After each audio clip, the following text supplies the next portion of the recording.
kept secret ever, Matt O'Connor finally signed to Leinster. Yeah, it's good to have all that cleared up and all before we break up.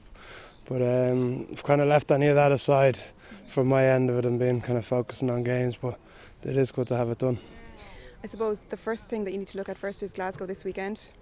Yeah, bit of a look at it this morning, and more throughout the week will be kind of going into things like the scrum and the line out and where we want to pick them. They do have a good record against yourselves at the RDS. I think they pushed you close about 6 weeks ago. Yeah, they have. They're a quality side, and they've been pushing us tight enough. So it's not going to be an easy game, and that's why they're there. That's why they're there in the league. So we'll be rightly prepared for it and ready to go at them. When it turned out that you weren't in the latter stages of the Heineken Cup, was there a decision made to really focus on trying to get, I suppose there are 2 pieces of silverware up for grabs now? Yeah, there's always that focus there. We've always been each game as it comes, and Joe's been pretty good at pushing that for us. So you kind of don't lose the run of where you are and focus on the game, and it kind of helps us be kind of successful in each competition we're in.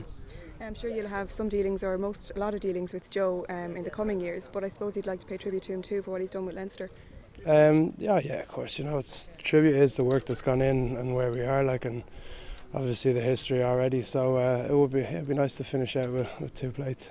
Was there much dealings with the signing of Matt O'Connor, with the appointment? Was there much dealings with the players or much consultation with the players? No, nothing to do with me anyway. So I just sat back and watched.